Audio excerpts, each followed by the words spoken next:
a rare piece of World War II history, has suddenly captured the attention of millions. The video shows the city in its final days of the war, damaged buildings, tired faces, and life in the middle of chaos. It's a powerful look at the past that's now spreading quickly online. Why is this old footage getting so much attention today? Let's take a closer look at the video that's bringing history back into focus. A wall of division and the Cold War.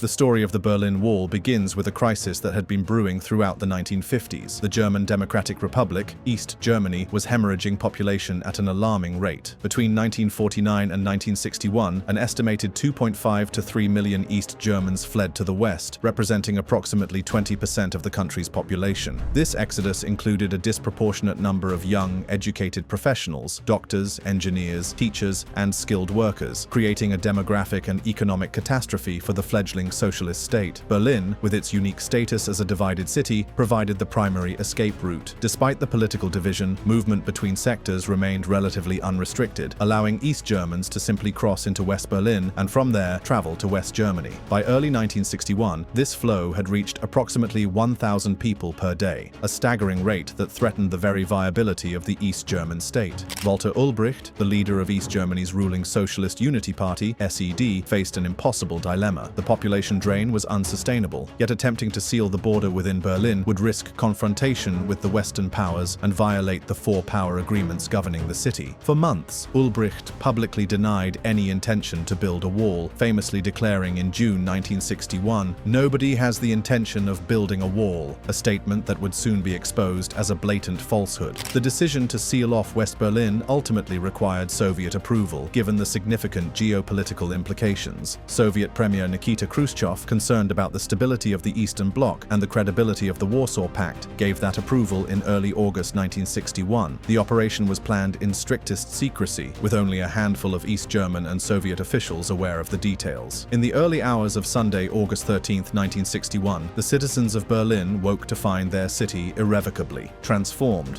During the night, East German authorities had deployed thousands of troops and workers to erect barbed wire fences along the 156-kilometer boundary between East and West Berlin. Streets were torn up and barricades were established at key crossing points. Families, friends, and neighbors who had freely crossed between sectors just hours earlier suddenly found themselves separated by an imposing physical barrier. The initial barbed wire barrier was rapidly reinforced with more permanent structures. Within days, concrete posts were installed and construction began on a more substantial wall. Over the years, the Berlin Wall evolved into an increasingly sophisticated system of barriers. The final iteration, known as the Fourth Generation Wall, constructed in the 1970s, consisted of 3.6-meter-high concrete segments topped with a smooth pipe to prevent climbing. Behind this outer wall lay a death strip containing anti-vehicle trenches, guard towers, floodlights, tripwires, and patrol roads for security vehicles. In some sections, a second, inner wall completed the fortification, creating a virtually impenetrable barrier. The human impact of the wall's construction was immediate and profound. Overnight, approximately 50,000 East Berliners who had been commuting to jobs in West Berlin lost their livelihoods. Families were separated, with parents unable to see children, spouses forced to live apart, and grandparents cut off from grandchildren. The wall even ran through buildings in some areas, with windows and doors on the western side bricked up to prevent escapes. Berlin's integrated public transport system was severed, with subway and tram lines terminating at the wall or bypassing stations that had become ghost stations in East Berlin territory. For the United States and its Western allies, the wall's construction presented a complex challenge. Militarily intervening risked escalation to war with the Soviet Union, yet doing nothing might be perceived as abandoning West Berlin and acquiescing to communist aggression. President John F. Kennedy, who had been in office for just 7 months, adopted a measured response, reinforcing the American garrison in West Berlin while avoiding direct confrontation over the wall itself. As Kennedy privately acknowledged, "A wall is a hell of a lot better than a war." Nevertheless, the wall's construction marked a propaganda victory for the West. The stark contrast between the free West and the prison East, physically embodied in concrete and barbed wire, powerfully illustrated the fundamental differences between the competing systems. Western leaders skillfully exploited this imagery, with Kennedy making his famous visit to Berlin in June 1963. Standing before hundreds of thousands of cheering Berliners, the American president delivered one of the most memorable speeches of the Cold War, declaring, "All free men,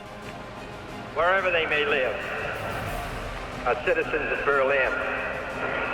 And therefore, as a free man, I take pride in the word Ich bin ein Berliner. For East German authorities, the wall achieved its primary objective. The mass exodus to the west was effectively halted. The regime could now focus on stabilizing its economy and society without the constant drain of human capital. Over the coming decades, East Germany would experience periods of relative economic success, particularly in comparison to other Eastern Bloc countries. Despite the formidable barriers, many East Germans refused to accept their confinement. Between 1961 and 1989, approximately 5,000 people successfully escaped across, under, or through the Berlin Wall. Their methods displayed extraordinary ingenuity and courage. Some tunneled beneath the wall, with one successful tunnel in 1964 enabling 57 people to escape in a single night. Others fabricated hot air balloons or makeshift aircraft. Some modified cars to hide escaping family members, while others forged documents or disguised themselves as Western officials. Not all escape attempts ended successfully. At least 140 people died attempting to cross the Berlin Wall between 1961 and 1989. The first victim was Günther Litvin, shot by East German border guards on August 24, 1961, just days ere the wall's construction began. One of the most infamous cases was that of Peter Fechter, an 18-year-old who was shot while attempting to cross in August 1962 and lured to bleed to death in the death strip, within sight but beyond reach of Western observers. These deaths became powerful symbols of the wall's inhumanity. As the wall solidified the division of Berlin, the two halves of the city developed along increasingly divergent paths. East Berlin, as the capital of the German Democratic Republic, saw significant investment in socialist showcase projects. The Grand Boulevard of Karl Marx Allee, formerly Stalin Allee, displayed the monumental socialist classicist architecture favored in the early years of the regime. The iconic Fernsehturm (TV tower) at Alexanderplatz, completed in 1969, became the tallest structure in Germany and a proud symbol of socialist engineering prowess. West Berlin, meanwhile, developed as a unique enclave of Western liberalism and capitalism, sustained by massive financial subsidies from West Germany. The Kurfürstendamm emerged as a glittering shopping boulevard, while districts like Kreuzberg became havens for alternative culture, attracting artists, musicians, and political radicals. The peculiar status of West Berlin, technically occupied territory rather than a formal part of West Germany, exempted young West German men living there from mandatory military service, creating a distinctive demographic profile. By the late 1980s, however, the geopolitical landscape that had sustained the Berlin Wall began to shy dramatically. Under Soviet leader Mikhail Gorbachev, the USSR embarked on a program of reform through perestroika, restructuring, and glasnost, openness. These reforms undermined the ideological justifications for the wall and weakened Moscow's resolve to maintain its empire in Eastern Europe by force, if necessary. Simultaneously, rising economic problems, environmental degradation, and political stagnation in East Germany led to growing popular discontent. A nascent civil society emerged, often gathering in the relative protection of Protestant churches, which became centers for environmental activism, peace movements, and human rights advocacy. Mass demonstrations in Leipzig, beginning with the Monday demonstrations in September 1989, spread to other cities, including East Berlin. Faced with this mounting pressure and lacking Soviet support for a violent crackdown, the East German leadership floundered. In a last-ditch attempt to relieve the pressure, they drafted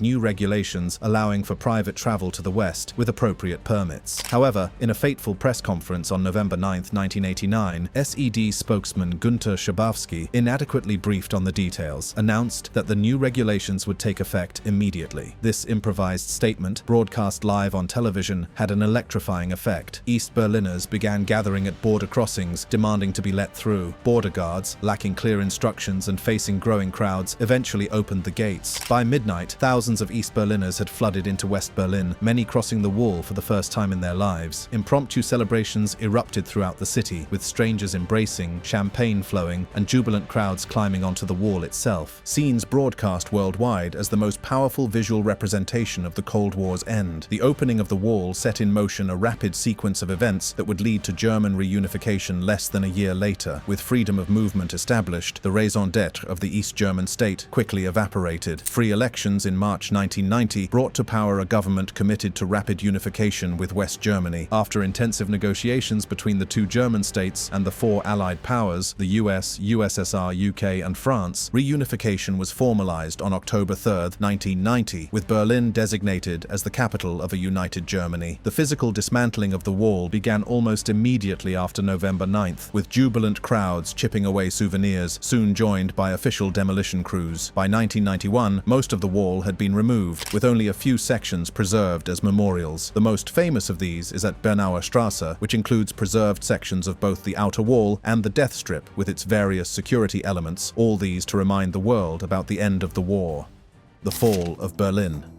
Adolf Hitler's appointment as Chancellor on January 30, 1933, marked the beginning of a dark metamorphosis for the German capital. The subsequent Reichstag fire on February 27 provided the pretext for the suspension of civil liberties, accelerating the Nazi consolidation of power and transforming Berlin into the administrative nerve center of the Third Reich. By 1936, Berlin had become the showcase of Nazi propaganda and ideology. The Summer Olympics, held in the specially constructed Olympiastadion, served as a carefully orchestrated spectacle designed to project German power and Aryan supremacy to the world. Behind this veneer of national glory, however, the machinery of persecution was already in motion. Berlin's once thriving Jewish community, numbering approximately 160,000 souls, nearly a third of Germany's Jewish population, found themselves increasingly marginalized, their basic rights systematically stripped away. The escalation of anti-Jewish violence reached a horrifying milestone on November 9-10, 1938, during the infamous Kristallnacht, or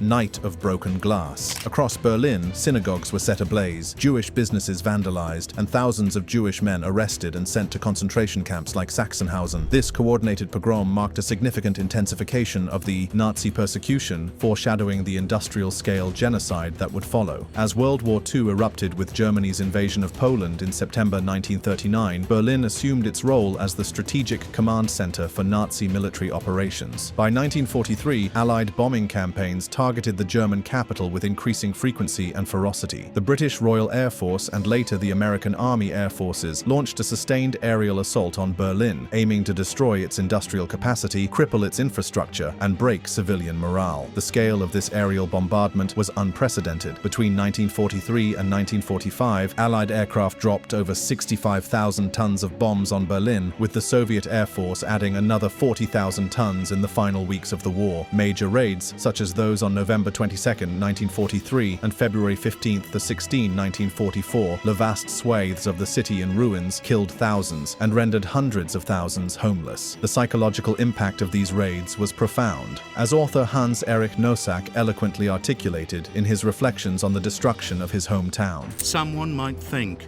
that it is hard to stand where you had lived for many years, and where there is now nothing, that you would perhaps sigh or sob.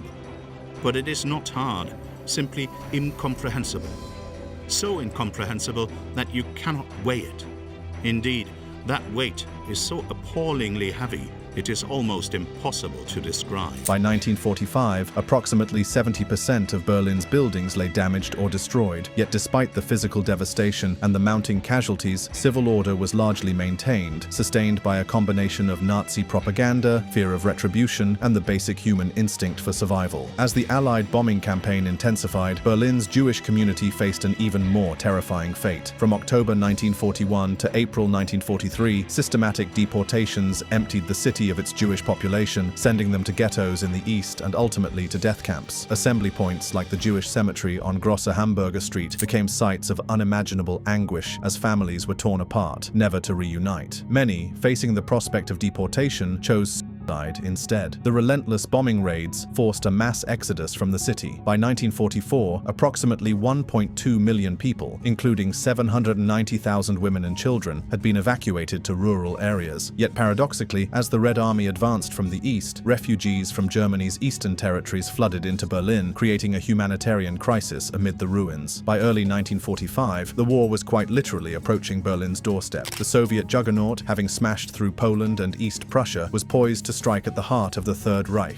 Hitler, increasingly detached from reality, had retreated to the Führerbunker beneath the Reich Chancellery, from where he would direct a desperate and ultimately futile defense of his capital. The stage was set for the final act of this extraordinary drama. Operation Berlin, the Soviet offensive to capture Berlin, would become one of the most savage urban battles in history. On April 16, 1945, 3 Soviet army groups comprising 2.5 million soldiers, 6,250 tanks, 7,000 2,500 aircraft and 41,600 artillery pieces launched their assault on the German capital. The first major obstacle was the Seelow Heights, a defensive line 90 kilometers east of Berlin. For 4 bloody days, from April 16 to 19, Soviet forces battered against these fortifications, suffering heavy casualties, some 30,000 dead, before finally breaking through. This savage engagement foreshadowed the brutality that would characterize the battle for Berlin itself. As the Red Army approached, Berlin's defenses were hastily reinforced. Under the command of General Helmuth Weidling, approximately 45,000 regular soldiers, supplemented by 40,000 Volkssturm, civilian militia comprised mainly of the elderly and Hitler Youth, prepared to make a last stand. The city was divided into 8 defensive sectors, with SS Brigade Führer Wilhelm Mohnke overseeing the central government district, including the Führerbunker. The disparity in strength between the attacking Soviets and the defending Germans was overwhelming. The Red Army outnumbered the Germans more than 2-to-1 in manpower and 4-to-1 in equipment. The Soviet artillery alone fired nearly 2 million shells during the battle, reducing much of Berlin to rubble. On April 20th, 1945, coincidentally Hitler's birthday, Soviet artillery began shelling Berlin's city center. The following day, Soviet troops entered the outskirts of the city, encountering fierce resistance. The battle quickly devolved into savage house-to-house fighting, with every street, building, and subway tunnel becoming a potential battleground. The civilian population, caught in this maelstrom of violence, endured unimaginable suffering. Food, water, and medical supplies dwindled to critical levels. Many sought refuge in cellars and bomb shelters, emerging only briefly to scavenge for necessities. As the noose tightened around Berlin, the Nazi leadership began to disintegrate. Field Marshal Ferdinand Schörner, who Hitler had named as commander-in-chief of the army in his final testament, abandoned his troops and fled. On May 1st, dressed in civilian clothes and carrying a substantial sum from government coffers, Schörner absconded to Austria, where he was later arrested by American forces. By late April, Soviet forces had penetrated to the heart of Berlin. The Reichstag, though of little tactical significance, became a primary objective due to its symbolic importance. Street by street, building by building, the Red Army advanced, encountering desperate resistance from regular Wehrmacht units, SS formations, Hitler Youth armed with Panzerfausts, anti-tank weapons, and hastily assembled Volkssturm battalions. In the Führerbunker, as Soviet shells fell ever closer, Hitler's mental state deteriorated rapidly. On April 30th, 1945, having married his longtime companion Eva Braun the previous day, Hitler committed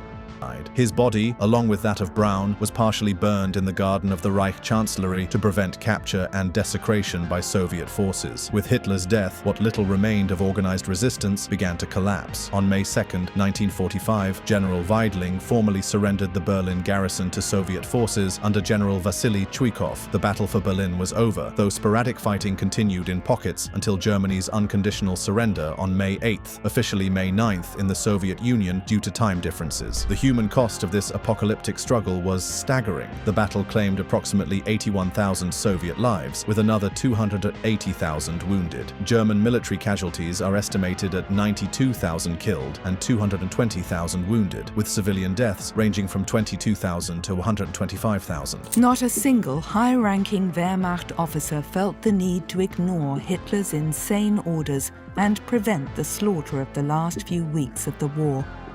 Even after the Führer had committed suicide, the fighting still continued.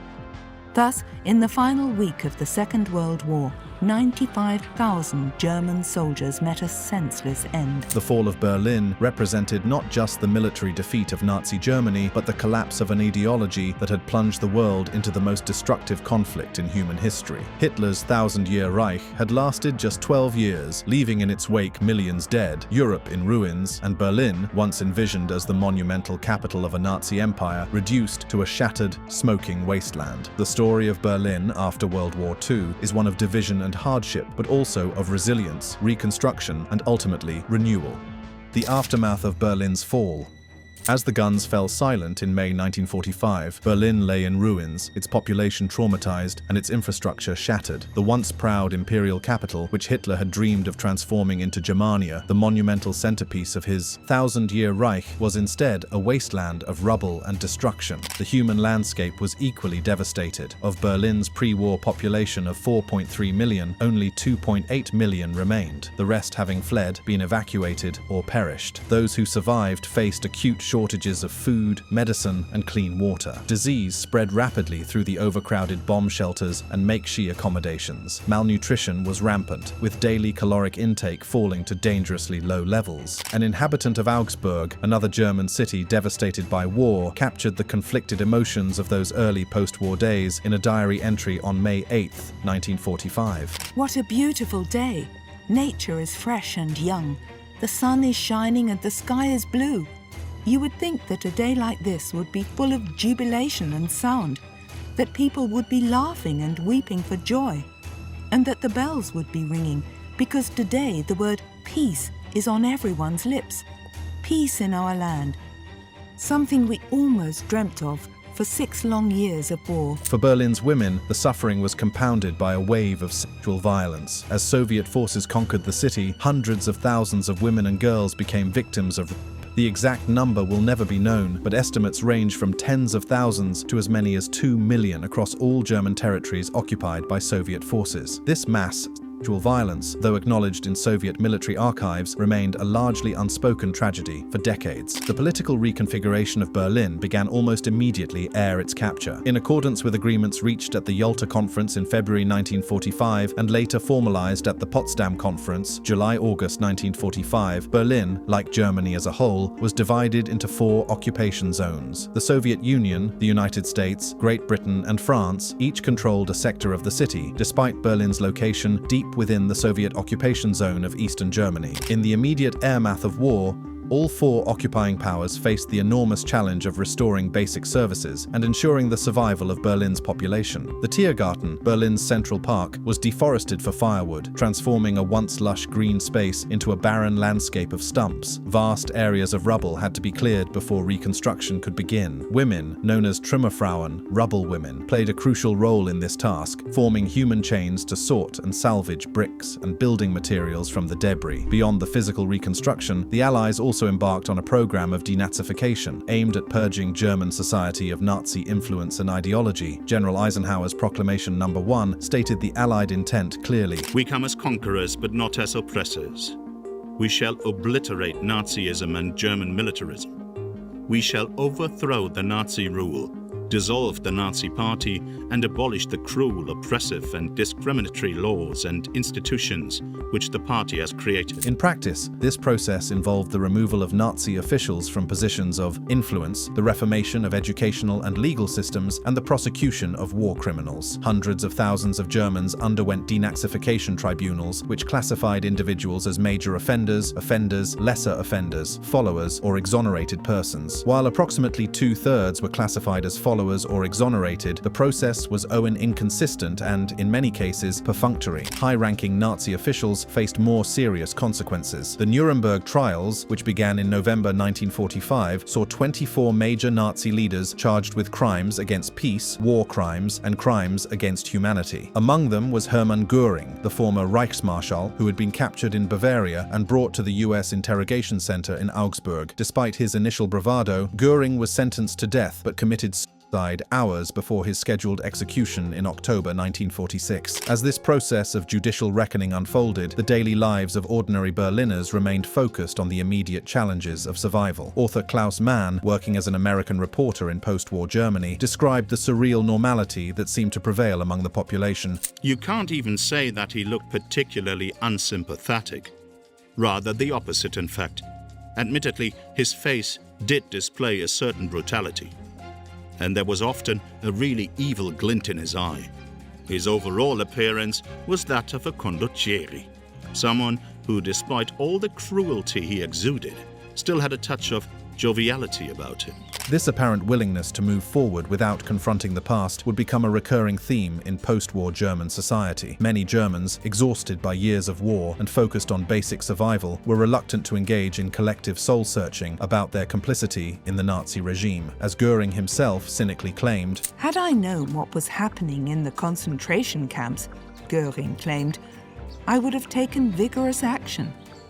Like most Germans, Göring, too, saw no need to account for the past. Meanwhile, the political division of Berlin was becoming increasingly entrenched. In November 1948, the Soviet authorities established a separate municipal government in East Berlin under the Soviet-backed mayor Friedrich Ebert. The Socialist Unity Party, SED, formed through the forced merger of the Social Democratic Party and the Communist Party in the Soviet zone, consolidated its power in East Berlin, while the western sectors maintained democratic governance. This political division reflected the broader geopolitical tensions that were rapidly transforming the wartime alliance against Nazi Germany into the Cold War standoff between East and West. By 1948, these tensions would escalate dramatically with the first major crisis of the Cold War, the Berlin blockade. The origins of the Berlin blockade lay in disputes over the economic future of Germany. In June 1948, the Western Allies introduced a new currency, the Deutschmark, in their occupation zones without Soviet approval. The Soviets, viewing this as a violation of the Potsdam Agreement and a threat to their economic control, responded by introducing their own currency in their zone and, crucially, by cutting off all land and water access to West Berlin on June 24, 1948. This blockade presented the Western powers with a stark dilemma. West Berlin, an island of Western control 100 miles inside Soviet-dominated territory, was entirely dependent on rail, road, and canal links for essential supplies. With these routes severed, the city's 2.1 million residents faced the prospect of starvation and freezing in the coming winter. The Western Allies had three options: abandon Berlin, attempt to break the blockade by force, risking war with the Soviet Union, or find an alternative means of supplying the city. They chose the third option, initiating what would become known as the Berlin Airlift. Over the next 11 months, in one of the most remarkable logistical operations in history, American and British aircraft flew more than 278,000 flights to West Berlin, delivering 2.3 million tons of supplies. At the height of the airlift, planes were landing in Berlin every 45 seconds. Faced with the success of the airlift and the resulting propaganda defeat, Stalin finally lifted the blockade on May 12, 1949. However, by this point, the division of Germany and Berlin had hardened. On May 23, 1949, the Federal Republic of Germany, West Germany, was established in the Western occupation zones, with its capital in Bonn. In response, the German Democratic Republic, East Germany, was proclaimed on October 7, 1949, with East Berlin as its capital, though this status was not recognized by the Western powers. In West Berlin, by contrast, the Marshall Plan funded a market-based economic recovery. The 1957 Interbau exhibition in the Hansa-Viertel district showcased modern Western-style architecture and urban planning. Democratic institutions were strengthened and political pluralism flourished. The contrasting development of East and West Berlin became a powerful visual representation of the ideological divide that now ran through the heart of Europe. Berlin's rebirth from the ashes of World War II and its emergence from decades of division stand as testimony to the human capacity to overcome even the darkest chapters of history. If you enjoyed this video, click on the ones showing on your screen to enjoy more.